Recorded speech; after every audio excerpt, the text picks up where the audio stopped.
Have you ever thought about starting your own podcast? When we were trying to get this podcast off the ground, we had so many questions. How do we record an episode? Where do we find background music? How do we get our show on Apple Podcasts, Spotify, and all the other places that people like to listen? And where do we find advertisers? The answer to every one of these questions is really simple. Anchor. Anchor is a one-stop shop for recording, hosting, distributing, and monetizing your podcast. And best of all, it's 100% free and 100% ridiculously easy to use. Anchor makes it simple to get up and running. You can upload and schedule your podcasts ahead of time. It publishes to all the major podcast platforms. You can easily check your stats. I could go on, but instead, why don't you go and get started?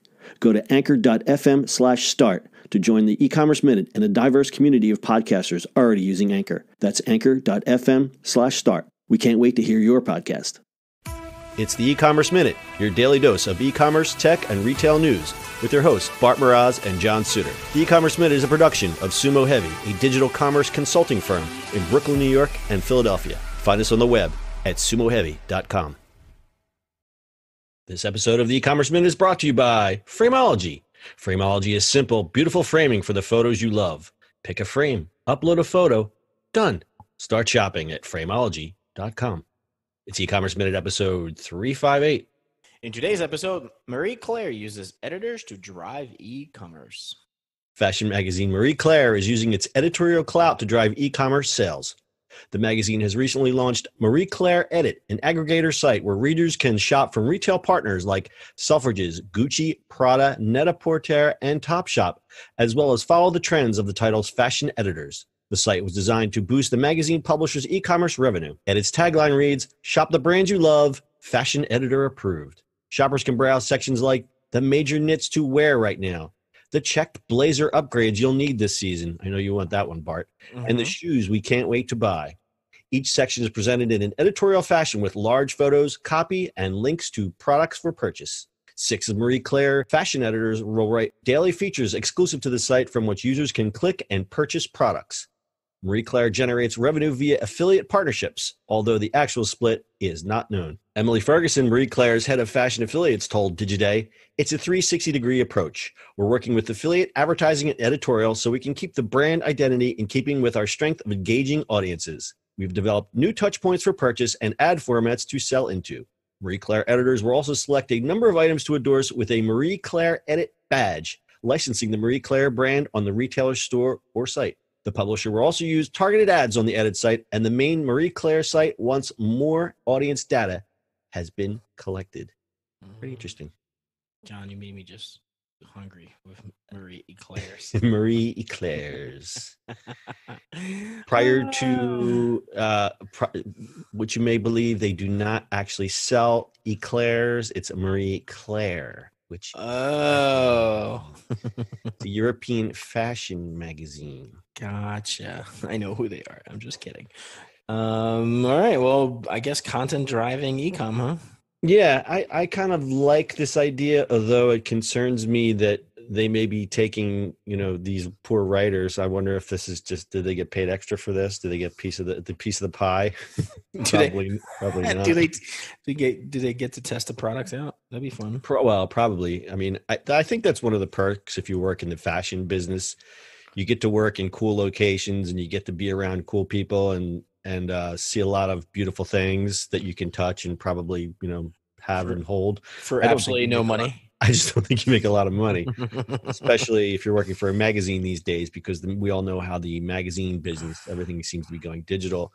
So this is a natural progression for a print magazine. Marie Claire has been around, first published in France in 1937. So they've been around a very long time. So I think you'll see, I think you're going to see a lot more of these aggregator sites pop up. We actually do have a couple stories that are in the queue about these types of sites related to fashion, which is pretty interesting because I think a lot of this fashion type shopping is going towards recommendations and Pinterest type collections and boards. I think that's kind of the way it's going, where it's not so much I'm just going to go shop one brand. I'm going to shop an aggregate of brands so that I can shop the type of things that I like, and they don't have to be all from the same manufacturer or brand. Yep. That sounds about right. So I also read that search is a big traffic driver for Marie Claire and accounts for 86% of the magazine's referral traffic, which is pretty incredible. So I guess that follows on what I was saying is people are not searching so much for one particular, I'm not searching for, I don't know, a ladies brand, but one certain thing. But in fact, they're searching for many different things and winding up on, Marie Claire to see the aggregate of that. Right. And I think a thing like Edit, it just makes total sense. We'll post the link to the Edit site on our website, ecommerceminute.co, and you'll see that it's written in an editorial form. So you have nice big lead photo, an article, and then some products to buy.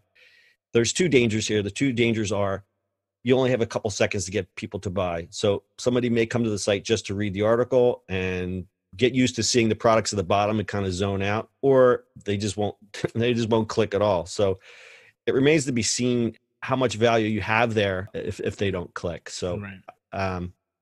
Like I said, we're going to see a lot more of this editorial type content, though, because people have to get more creative, especially in these magazines in the digital space. You think that BuzzFeed basically just opened the floodgates of this kind of stuff, right? That is a great comparison. I hadn't really thought of BuzzFeed. It's funny because BuzzFeed started out as such like that spammy, you wouldn't believe what happens next kind of stuff. And now they've grown into this news powerhouse, and they do a lot of e-commerce stuff, and they've really made their brand. It's unfortunate that they're called BuzzFeed, because if they had like a better name, I don't know.